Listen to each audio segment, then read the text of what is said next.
Good morning, everybody, and welcome to another edition of Cranky Gun Reviews. I'm finally getting back out here at the range after almost 2 months. And today what I'm talking about is some historical firearms that were used by police and military departments over the course of history. So I have 4 specifically 38 special revolvers here, and I'll probably do a deep dive into each one of these separately in another video, but I wanted to do the range footage today. So the 4 guns that I have today, and this one goes all the way back, I think, into the 1890s, is the Smith & Wesson Military and Police 38 Special. It's basically the precursor to the Model 10. This particular one was a Northbridge, Massachusetts Police Department trade-in, and it's been Parkerized. It's been pretty well cared for. This has the most buttery smooth action I've ever felt out of it, and this is a 38 Special, 5-inch barrel. Has a really good front sight on this thing, as you can see. I've done a couple of videos on this before. This is one of my favorite revolvers. Now, moving on. So those were used, again, from probably the 1890s, early 1900s, up until, I don't even know when they switched, but probably sometime in the 50s or 60s or 70s. And something that would have been carried in the 60s and 70s time frame is something like this Model 15. So this is a 15-2, I think. 15-2. This is a 4-inch barrel, and it has adjustable rear sights and an orange painted front sight. I think I painted that. It was red when I bought it, and I painted it orange. This is a, again, 6-shot 38 Smith & Wesson, or 38 Special cartridge, rather. And very nice bluing on this one. When I bought this, I've done a couple of videos on it. The back strap, a lot of the bluing on the back strap was actually gone. And I put these Altamont grips on here. I think it looks really nice. I'm pretty sure that this particular gun was actually carried by a Massachusetts state trooper. When I bought it, there was a whole lot of trade-ins of guns from an ex-police officer, and this was part of that lot. So I'm not sure if it was his personal gun or if it was one that he carried, but I can at least deduce that maybe in the 70s or 80s, this was carried by a Massachusetts state police trooper. So very cool gun. And then moving on up until the 1980s, this is my Smith & Wesson Model 64-8. So this is a fairly modern version of this Model 64. And what the Model 64 is a stainless steel frame gun, 6-shot revolver. This is a K-frame, I believe. And like the Model 10, this has a trench sight on it with just a ramp front sight. There's no target sights, no adjustable sights. These particular guns were carried by a lot of police departments, probably most notably the New York City Police Department up until the mid-80s, I think 1986 or something like that. They carried these guns. And I said, this is a more modern one. This has a lock on it, so it's post-1994 when this one was made. I haven't really tried to date it, but it's a modern gun. I've done a couple of videos on this before. This thing shoots phenomenally well. And then last but not least for this particular outing, and the only reason I have these 4 particular guns is these are the only 4 revolvers that I can have in my collection that I know have some type of provenance with police departments, whether they were actually used by police departments or whether or not a similar type firearm was used by police departments. The last one I have is a Ruger Police Service 6, and this particular one, again, is 38 Special only. They made these in 9mm. They made them in 38 Smith & Wesson, they made them in 38 Special, and they made them in 357. This particular one is only in 38 Special. And again, a lot of police departments up until the 1980s used 38 Special exclusively because it didn't have a lot of over-penetration that a 357 or hotter rounds like a 44 Magnum would have had. One other thing that's cool about this particular gun, the serial number has a U stamped in the frame after the serial number, which from the research I've done either means used or sample. This particular gun was probably a salesman's sample for trade shows or at a store somewhere. So really cool Police Service 6.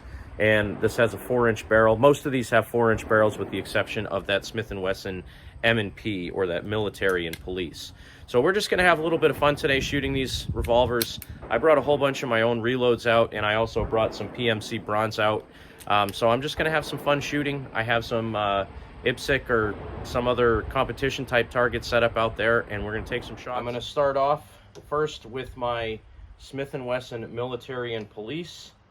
And I have some reloads. These are, I don't know, they're some kind of hollow point that I reloaded, probably Hornady something rather, not an FTX, but I'm going to start off with 6 rounds of that.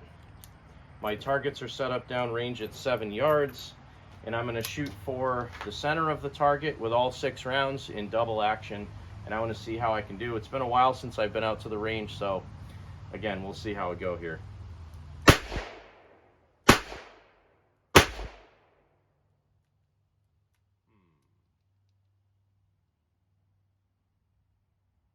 Cylinder wanted to hang up for some reason.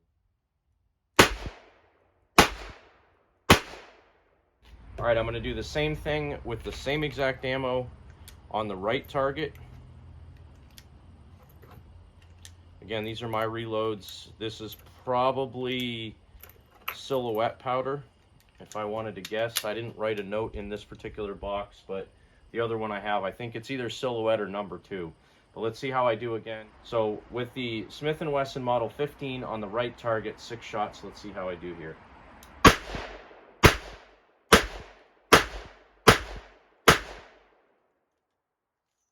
Moving on to the Smith & Wesson Model 64, again with the same exact ammo. This cylinder's really sluggish to turn. It's never like spun freely. It spins fine, it just has a little bit of drag on it, like it's got grungy grease stuck in there or something, so maybe at some point I'll have to clean this. I'm gonna go back to the left target with this one, and I'll go for the head this time.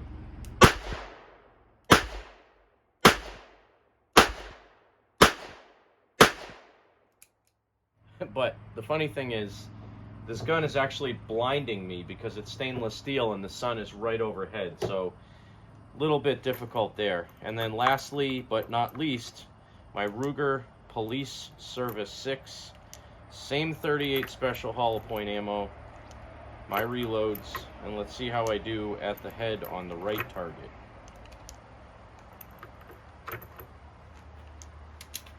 Here we go, double action.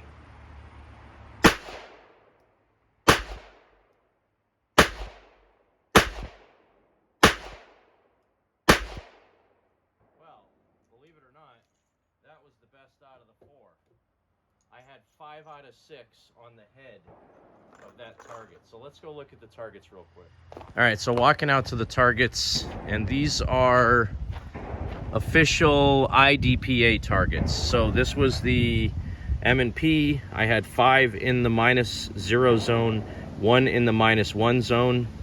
And then up here, this was the Model 64, and I had 2 in the head, 1 right on the edge of the line, 1 here, 1 high, and then 1 right on the very, very edge of the target. So this would have been -3, I guess. And then over here, this was the Model 15. I had 4 in the -0 zone, 2 in the -1 zone, and then the Ruger, 5 in the -0 in the head, and 1 in the -1. So not too shabby for not having been out to the range in 2 months and finally just picking up some revolvers. Right, so I decided I was going to do a Mosam drill with these 4 revolvers. What would it have been like being a police officer in the 1920s, 1970s, and 1980s and having to practice a Mosam drill? Starting off with the Smith & Wesson Military and Police 38. And again, a Mosam drill is some variation of 2 in the middle and 1 on the top, sorry. So 1, 2, 1, and then see how well you can do with just presenting it and shooting. So I'm not going to be doing a lot of aiming. I'm going to try to keep both eyes open and do this, and let's see how I can do. Not so good. Let me try actually aiming.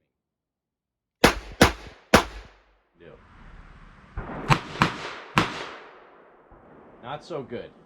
Let me try actually aiming.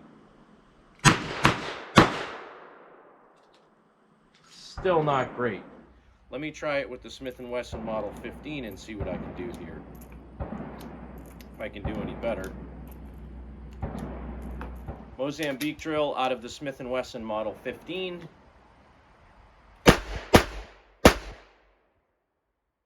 Still not great. I'm not as with semi-auto necessarily. Nope. I put one in the center of mass on the bottom. That was not great. And model 15. Still not great. I'm not as accurate and fast with these as I am with semi-auto necessarily. Let me try it with the model 64, which again is super shiny and it's blinding me. The benefit of having a stainless steel revolver is that they're a lot easier to keep nice. They don't rust as much. You don't really have to take care of them as much to keep them nice, but the downfall is they're so shiny when you're out in the sunshine, it just blinds you. So I'm going to do it on the right target with this one. Let's see how I can do.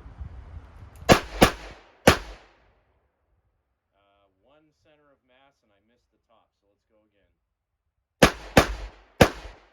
I can do. One center of mass and I missed the top, so let's go again. That one was much better. I had both of those in the center of mass on the bottom and one in the top. Now let's go to the Ruger Police Service 6. Let's see how this guy does. And I have only 5 rounds, so I need to get another one.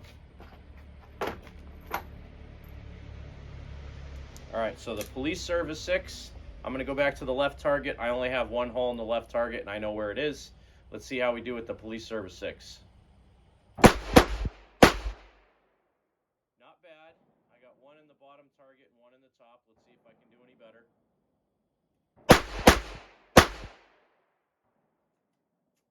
Not great. Service 6.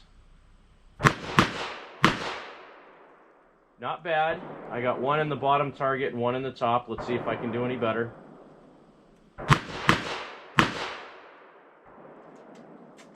Not great. Not great. So, if I was a cop in the 1980s or 70s or 1920s, I would probably have to do a lot more practicing to be really good at this. But since I'm not in the 1920s or 1980s, what I'm going to do is paste up those holes and take much more slow, deliberate fired shots and see if I can do much better.